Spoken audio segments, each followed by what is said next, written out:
Peace. A few minutes ago, I was about to passing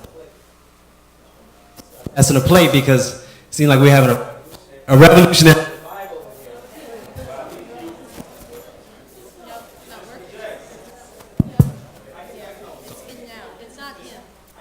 Show my appreciation for all your struggle and your beauty in the revolution in and of itself. And for me as a young black man, or as a young black woman in the audience, we all have our own filters when it comes to our relation with America. It's such an ambiguous word. And now having lived in Harlem for some time, and gentrification and the dynamics that play itself out, prisons after et cetera, et cetera. My question, which I really don't know what to ask,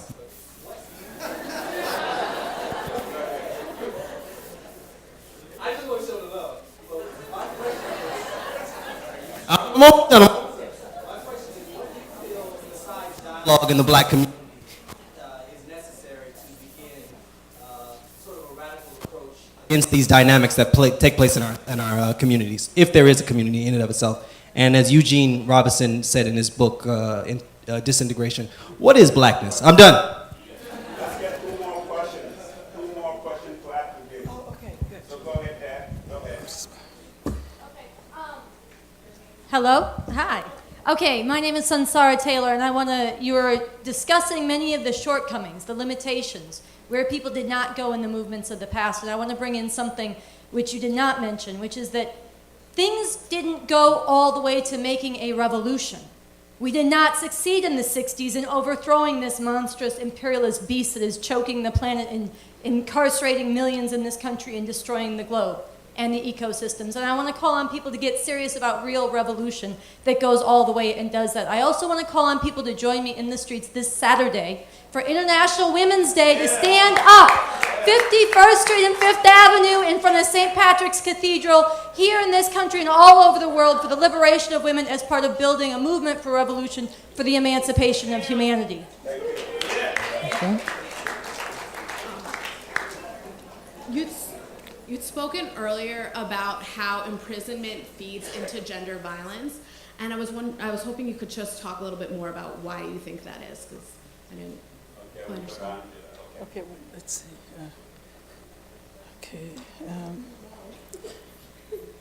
Wait, I'm just making some notes about the second question. Okay. Okay. Okay. And then gender violence in prison. Okay.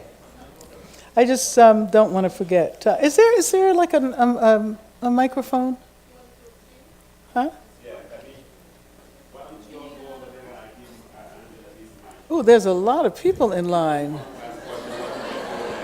Oh, here's one. Here's one mic. Okay. Good.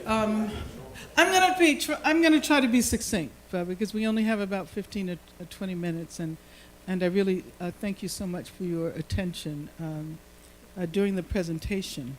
The first question addressed ways in which black people specifically, I guess in Harlem or in New York, can begin to develop not only kind of consciousness, but organizing strategies that can challenge the impact of global capitalism, gentrification, the prison industrial complex. Am I right?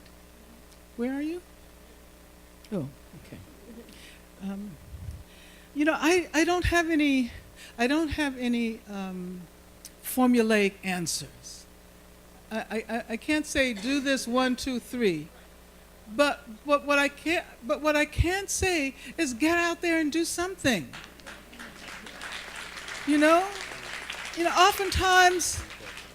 Oftentimes people try to pretend that everybody is so apathetic, and because everybody is so apathetic, they don't do any work, and of course they end up basically confirming the apathy. My experience has been that and this is actually in part an answer to the second question as well. You're right. We didn't win the revolution.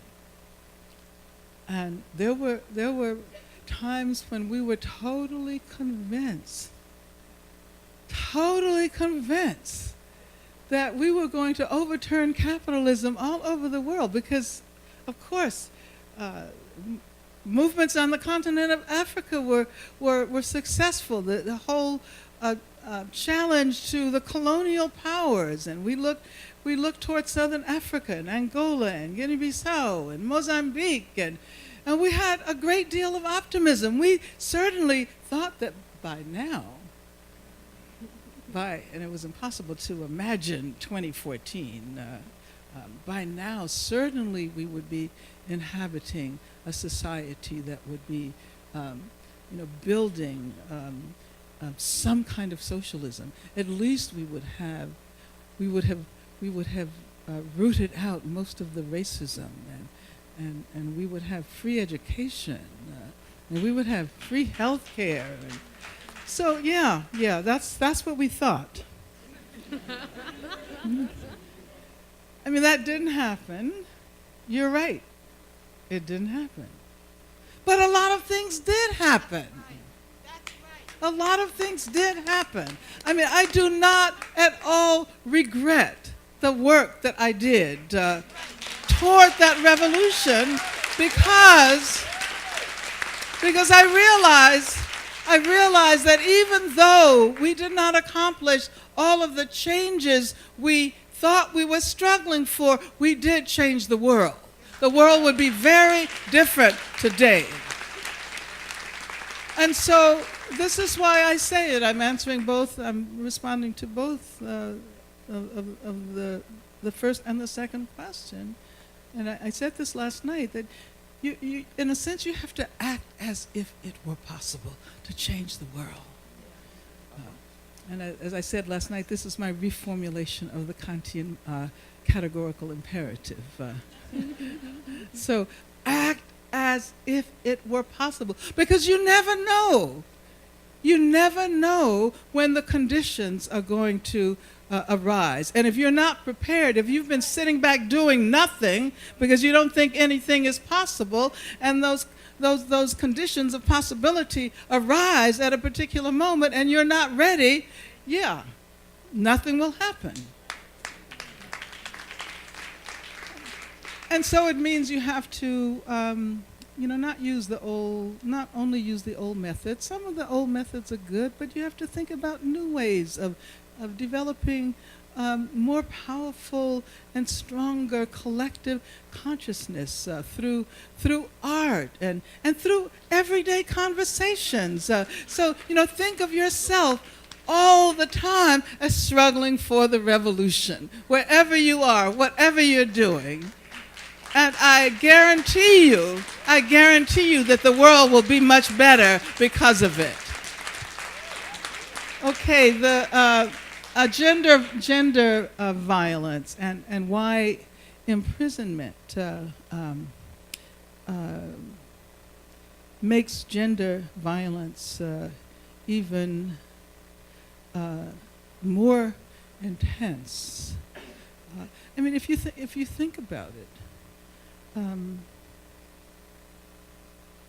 Well, first of all, I would say, where does that violence come from? Why is it that women are viewed as potential targets of violence all over the world? I mean, why is it? I mean, we get angry when we hear about a Trayvon Martin, as we should. But why don't we recognize that there is a connection between that violence that happens out there in the streets and the violence that happens in the home, the violence that happens in intimate relationships? And who is it?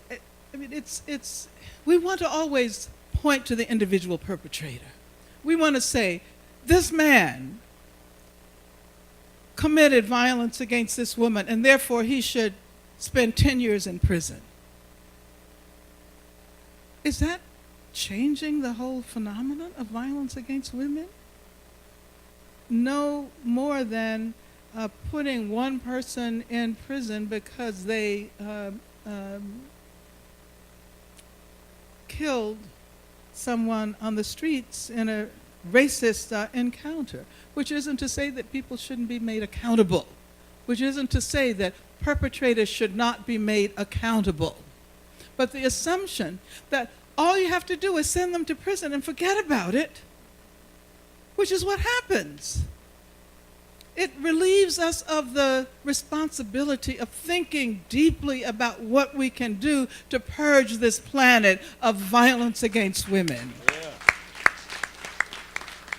And besides, people learn how to be violent when they go to prison, because they're subject to violence. They're subject to so much violence. And the violence that happens among prisoners is a part of the strategy that the institution uses to control them. So all I'm saying is that we have to understand the connections between those various forms of violence if we really want a world without violence. Thank Mm-hmm. you. Oh, cool. Yes. Oh. Is it? Oh. Sir? Okay. Sure. But thank you Oh. for thank you for coming up and speaking. I had a question. You mentioned frequently throughout your talk the situation with Israel and Palestine, and I'm an alumni from NYU, and I graduated last year, and I helped organize with Students for Justice in Palestine. And I guess I have a question. Saying some of the stuff you said on the stage, given NYU's connections and our president's stance on the issue, would be very taboo and controversial to say that on the streets. You get everything from people coming up to you trying to talk about very calmly about the situation to hostile arguments, from ranging from calling you a terrorist to a bunch of other racial slurs. So my question is, how would you tie in, this talk on feminism, abolition, and radical reconstruction to a more global thing that can seem, on the completely other side of the world, especially with, a minority of black students here, trying to connect that at the same time when it's already taboo to even discuss the issue at all? Yes, hello, Ms. Davis. My name is Daniel. Oh, sorry. Damn, what happened? Oh, because I thought it was 3 questions. All right. Yes, hello, Ms. Davis. My name is Daniel. I wrote and gave you the article yesterday concerning, charging the U.S. with genocide, as well as, assisting in doing the, internationalism, with getting everyone else to charge the U.S. with genocide, so on and so forth. My question is this, though. I always hear a lot, not just from you, but also from a lot of the elders, throughout the movement. I mean, that's no disrespect. It's a term of endearment. But but I always hear, from the elders constantly that, we need the youth. We need the imagination from the youth. But usually what happens after every form, you all usually stay for 10 minutes, do a photo op, and then leave after. I wonder if it'd be a possibility if you could possibly make that start, taking 30 minutes out of your time to possibly sitting down and actually start listening to the ideas and the imagination from the youth and what you all speak of. Hello, Ms. Davis. My name is Tristan. Thank you for coming out, and it's an honor to be in your presence. I grew up in a small town in the South and grew up around white people and black people, and I found that, talking in terms of race, the word race, is outdated, being in a man-made concept, because I'm black, but I'm Caribbean and Latino. I'm not African American. And so coming to NYU, which is, filled with many gay, lesbian, trans people, I found that, I wanted to ask you, do you think, in moving forward, we should reconceptualize or abolish what we have now as gender? Is man and woman too simple to have a conversation with everybody as far as sexuality and gender?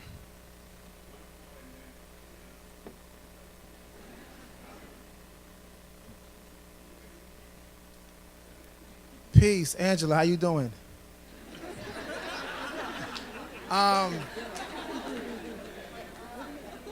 So I'm a formerly incarcerated professional and a recent graduate from NYU, and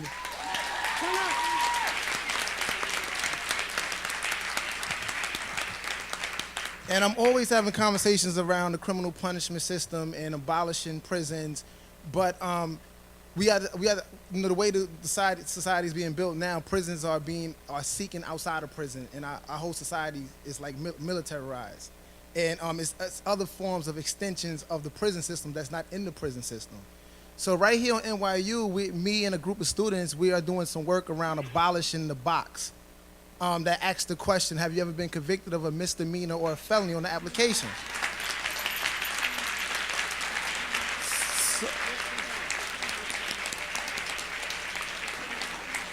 So since you're here at NYU, my question is, how can you help us as students, as faculty, as a university, think about a world or university without those kind of extensions of the criminal punishment system and start reimagining what education look like for all humans?